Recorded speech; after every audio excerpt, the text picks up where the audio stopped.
નમસ્કાર. વારંવાર થાકની અનુભૂતિ થઈ રહી છે? પીરિયડ્સની અંદર ઇરેગ્યુલરિટી અનુભવી રહ્યા છો? ખાવા પીવામાં ધ્યાન આપવા છતાંય પણ વેઇટની અંદર વધારો જોવા મળી રહ્યો છે?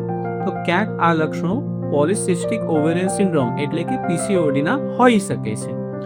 મેડિકલી અલર્ટ સાઇન તો કે અર્બનાઇઝ ઇન્ડિયાની અંદર લગભગ 9 થી 22% સ્ત્રીઓ પીસીઓએસથી અફેક્ટેડ છે અને રિપ્રોડક્ટિવ એજની અંદર 20 થી 30ની એજની અંદર સૌથી હાઈએસ્ટ.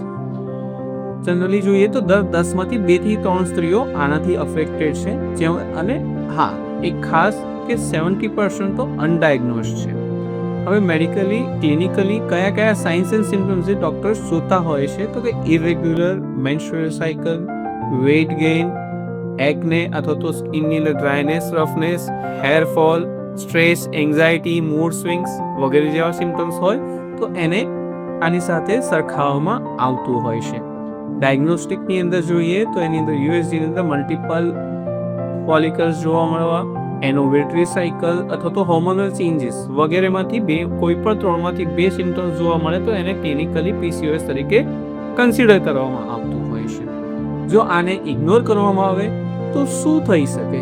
તો કે અહીંયા ડાયાબિટીસનું રિસ્ક, ટાઈપ 2 ડાયાબિટીસનું 3 ગણું વધી જતું હોય છે, કાર્ડિયોવાસ્ક્યુલર રિસ્ક વધી જતું હોય છે, સ્પેસિફિકલી એન્ડોમેટ્રિયલ કેન્સરનું રિસ્ક જોવા મળતું હોય છે, સ્ટ્રેસ, એન્ઝાયટી, ડિપ્રેશન જેવી સમસ્યાઓ પણ અહીંયા વધારે થતી હોય છે.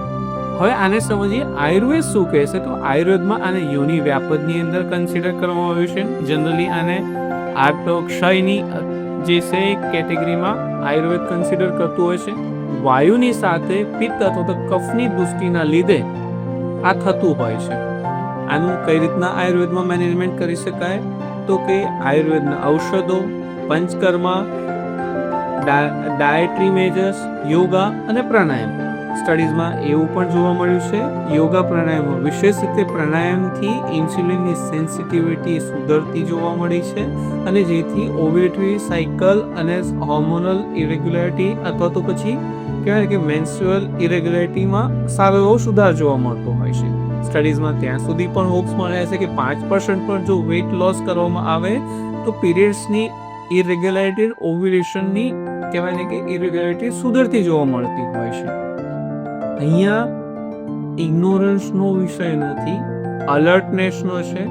યોગ્ય ઘરની અંદર સંવાદ થવા જોઈએ અને ફેમિલી મેમ્બરે દરેકે સાથે રહી અફેક્ટેડ સ્ત્રીને સપોર્ટ કરવાની જરૂર છે.